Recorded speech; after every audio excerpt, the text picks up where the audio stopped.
जी नमस्कार। जी नमस्कार। क्या नाम है जी आपका? हमारा नाम जानवी प्रदीप वालस्कर। जानवी जी, क्या करते हैं आप? हम टीचर हैं आरएसएस वाले स्कूल में, सरस्वती शिशु मंदिर में सन 98 से लेके 2008 तक निरंतर कार्यरत रहे। आपने संत रामपाल जी महाराज जी से नाम दीक्षा लेने से पहले क्या भक्ति साधनाएं की? हमने सभी देवी देवताओं की भक्ति करते थे जो हिंदू समाज में अभी चलते आ रहे हैं, और हमारे घर का माहौल भी वैसा ही भक्तिमय था। हमारे मम्मी पापा काफ़ी भक्ति करते थे। बचपन से ही हम पापा हमारे राम राम राम राम लिखवा के लोई में, आटे की लोई में गोलियां बना के मछली को खिलाने के लिए कहते थे। हम चारों बहन भाई ऐसे ही करते थे, और मम्मी जितने भी व्रत करती थी हम मम्मी के साथ साथ व्रत करते थे। विशेष तौर से गणपति और भोलेनाथ जी की व्रत करते थे, और संकट चतुर्थी भी मम्मी के साथ करते थे। बचपन से हम इतनी पूजा करते थे और भगवान के प्रति हमारी बहुत ज़्यादा श्रद्धा थी।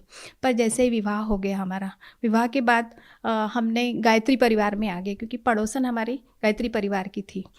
और उस विवाह के बाद तो हम काफ़ी परेशान रहने लगे कि आर्थिक भी और मानसिक भी, घर में भी बड़ी अशांति थी। तो वो बोले कि तुम गायत्री का मंत्र जाप करती रहो, इससे आपको बहुत लाभ होगा, आपके सारे दुख दूर हो जाएंगे। तो हम उसके साथ गए और नाम दीक्षा ले ली गायत्री की, और तब से हम गायत्री की इतनी तन मन धन से व्रत करते थे, पूजा करते थे, नवरात्रि के व्रत करते थे। हर साल शांति कुंज में जाते थे। शांति कुंज में हवन यज्ञ का ट्रेनिंग देते थे। वो 9 दिन का सत्र करके आते थे हम, और ट्रेनिंग लेने के बाद यहाँ पे घर पे आते थे। घर पे स्कूल से आने के बाद जहाँ से भी आता है फ़ोन या बुलावा आता है कि यहाँ हवन होना है, या विवाह संस्कार होना है, या जन्मदिन संस्कार है, तो हम माँ बेटी चले जाते थे झोला उठा के। बेटी डफली उठा लेती थी, वो भजन पूजन करती थी, और 3 घंटे लगते थे हवन यज्ञ में। हम पूरा करते थे, ना भूख ना प्यास, कुछ भी नहीं, इतना हम समर्पित थे। फिर भी दुखों का, संकट का कोई निवारण ही नहीं होता था। एक संकट गया कि दूसरा आता था, दूसरा गया कि तीसरा आता था। हम इतने थक गए थे, इतने थक गए थे, इतने रोते थे, हे गायत्री माता ये कब संकट निवारण होंगे, और कितने देना है तो इकट्ठा दे दो, पर ये ख़त्म हो जाए।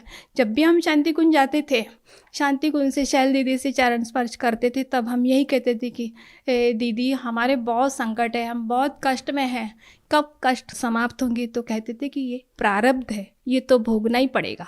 बहन जी, हमें आप एक बात बताइए, आपने गायत्री परिवार में रह के कितने साल तक साधनाएं की? 26 साल हमने भक्ति साधना की है। लेकिन गायत्री परिवार में जिस तरह के यज्ञ हवन करवाए जाते हैं और जो आप गायत्री मंत्र का जाप करते थे, इन सब चीजों का खंडन तो संत रामपाल जी महाराज जी बहुत पहले से करते आए हैं। आपका इस बारे में क्या कहना है? वो करते आए हैं तो ये आज हमें समझ में आ गया कि वो गलत साधना थी, क्योंकि हमें कोई लाभ ही नहीं हुआ, और हम इतने निराश हो चुके थे। इवन इतना हम ये बता रहे कि हम नास्तिकता की ओर जा रहे थे।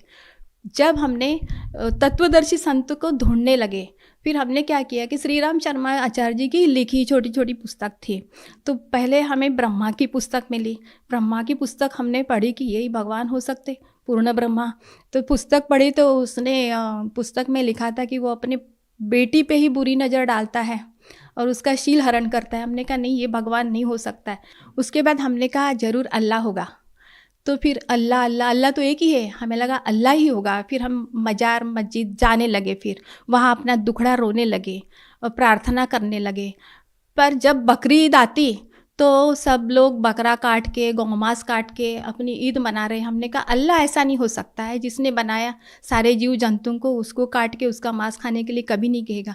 तो फिर अल्लाह, हमने कहा अल्लाह नहीं हो सकता। फिर हमारे साथ जो एक टीचर थी, वह टीचर ईसाई थी, बड़ा अच्छा व्यवहार था, उनसे ज्ञान चर्चा चलती थी। हमने कहा जरूर यीशु ही होंगे। फिर हमने उनके साथ भी चर्च गए 2-3 बार। फिर उन्होंने हमें एक छोटी सी बाइबल दी, ये पढ़ो। तो हमने वो बाइबल पढ़ी बड़ी श्रद्धापूर्वक। पर जब यीशु को यहूदी लोग मारते हैं बुरी तरह के, और क्रॉस पे लटका देते हैं और कील ठोक देते हैं, तब यीशु कहते हैं कि हे भगवान, हे गॉड, हे ईश्वर, इन अज्ञानियों को माफ़ कर दो। तब हमें लगा नहीं, यीशु भी पूर्ण गॉड नहीं है, उनके ऊपर भी कोई पूर्ण परमात्मा है। इस प्रकार हम परमात्मा को ढूंढ रहे थे, और फिर हम नास्तिक बन गए। जानवी जी, आपने अपना पूरा जीवन भगवान की खोज में बिता दिया, जिसमें आपने चारों धर्म में से किसी को नहीं छोड़ा। प्रत्येक धर्म के ग्रंथों को पढ़ते हुए आपने भगवान प्राप्ति की खोज जारी रखी। हम आपसे ये जानना चाहेंगे कि जब आपने चारों धर्मों को अपना के देखा, उसके बावजूद भी आपको भगवान की जानकारी नहीं हुई, जिसको आप भगवान कह सको, आपको ऐसी कोई चीज़ नहीं मिली। तो जानवी जी, हम आपसे जानना चाहेंगे कि संत रामपाल जी महाराज के बारे में आपको कैसे जानकारी हुई। हाँ, यही हम अभी बताना चाहते हैं कि हम बर्थ सर्टिफिकेट लाने गए तो चाचा के गांव चले गए, जलगांव जिला में पाचोरा। तो वहाँ गए चाचा के यहाँ, तो हमने गए, फ्रेश हो गए और नहा धो के हमने कहा चाची से हमें हवन करना है। तो चाचू बोले मैं चाय बना लेती, तब तक तुम 2 मिनट चाचा से बात कर लो। चाचा से बात की तो चाचा बोले तुम्हारे पास टाइम हो तो मैं थोड़ी बात बता दूं। हमने कहा बता दीजिए, आधे घंटे में, क्योंकि हमें तुरंत निकलना था। तो चाचा ने हमें बताया कि देखो हमारे साथ बहुत धोखा हो गया है। हमने कहा कैसा धोखा? बोले हम जिसकी भक्ति करते हैं उसका, हम जिस लोक में रह रहे, ये काल का लोक है और यहाँ का भगवान काल भगवान है, ज्योति निरंजन भी उसी को कहते हैं। आपको ये जानकारी कहाँ से मिली? वो संत रामपाल जी महाराज के शरण में थे और वो अनुयायी थे उनके, तो उन्होंने हमें ये सत्य जानकारी दी और उन्होंने तुरंत पेज खोल के बता दिया, गीता का भी बताया और ज्ञान गंगा की पुस्तक बता दी खोल की, और उसमें बताया वो उल्टा लटका हुआ पीपल का वृक्ष, और बताया कि ऊर्ध्व मूलम अध शाकम, शर पुरुष वाकी डार, तीनों देव शाखा है, पात रूपी संसार। जानवी जी, हम आपसे जानना चाहेंगे कि आपने अपने जीवन में एक शिक्षक के रूप में काम किया है, आपने गीता जी को भी पढ़ा है। तो गीता जी अध्याय 15 के श्लोक 1 के उल्टे लटके हुए संसार रूपी वृक्ष की जो आप बात कर रहे हो, तो क्या ये जानकारी आपको पहले कभी नहीं मिली? तत्वदर्शी संत पूर्ण परमात्मा एक ही होता है विश्व में, और वो संत रामपाल जी महाराज है, ये हमारे चाचा ने हमें समझा के बताया। वो उल्टा वृक्ष पीपल का संसार रूपी वृक्ष जो समझाएगा वो तत्वदर्शी संत, तो वो वहीं से हमें मिला। जब चाचा ने ये बात बताई कि ये शरपुरुष की पत्नी दुर्गा है, इनके तीनों पुत्र है, यही गुण है, रजोगुणी रूपी ब्रह्मा, सतोगुणी विष्णु और तमोगुणी शिव, और हम उल्टी पूजा कर रहे हैं, पात रूपी संसार, हम इनके पूजा कर रहे हैं, तो ये हमें फल कहाँ से देंगे? अपने को राइट पूजा करनी है। उन्होंने पेज राइट कर दिया। जड़ की पूजा करनी है, भक्ति रूपी जल हमें जड़ में डालना है, पूर्ण परमात्मा कबीर है, उन्होंने बताया और हम ध्यान से सुन रहे हैं। जब हम भक्ति रूपी जल जड़ में डालेंगे तो ये पूरा पेड़ हरा भरा होगा, फलों फूलों से लद जाएगा और छाया भी मिलेगी अपने को और मोक्ष भी मिलेगा। तो उन्होंने इतना बताया। हमने कहा चाचा अब हमें देर हो रही है, आप हमें ये पुस्तक दे दीजिए। उन्होंने पुस्तक दे दी, हमने पुस्तक ली और बस में बैठ के आगे के सफ़र में निकल गए। हमने अपना पूरा काम कर लिया और बस में बैठे बैठे हमने सृष्टि रचना पूरी पढ़ ली। सृष्टि रचना पढ़ते ही हमारे होश उड़ गए। हमने कहा हे परमात्मा आप यहाँ मिले, हम इतने ऐसे हो गए बिल्कुल गदगद। तो चाचा से हमने कहा कि हमें दीक्षा लेना है, तो फिर चाचा ने हमें फ़ोन नंबर वगैरह करके बात करके नामदान केंद्र का आता पता बता दिया। वैसे ही हम पुणे में आए और हमने 28 जनवरी को 2017 में नाम दीक्षा ले ली। आपने संत रामपाल जी महाराज से वेदों का ज्ञान प्राप्त किया, तो हम आपसे जानना चाहते हैं कि संत रामपाल जी महाराज से जुड़ने के बाद आपको कोई सांसारिक या आर्थिक लाभ भी मिला? जी, हमें बहुत लाभ मिला। सबसे बड़ा लाभ तो आध्यात्मिक लाभ मिला है।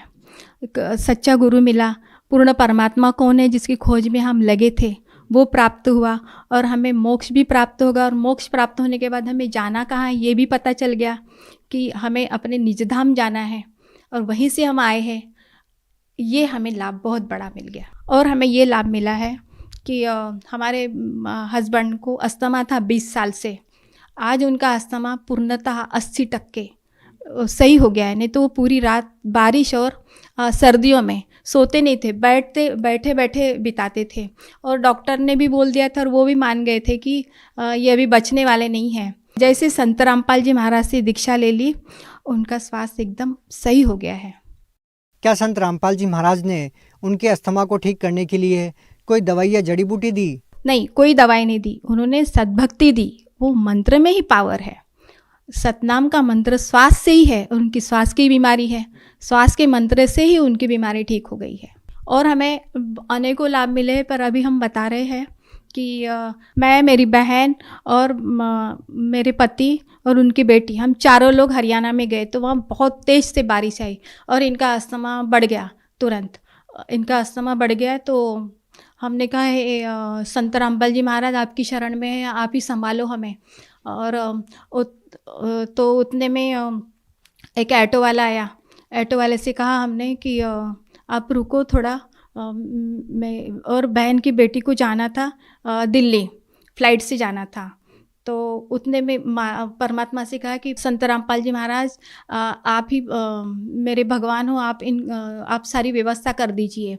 उतने में एक सफ़ेद कार आती है और वो रुकती है बारिश में ही, कहती बहन जी आप लोगों को कहाँ जाना है? तो हमने कहा हम लोगों को तो रोहतक जाना है और इसको हवाई अड्डे जाना है। तो बोले हम लोग वहीं जा रहे और संत रामपाल जी महाराज के हम शिष्य हैं, आप भेज दीजिए।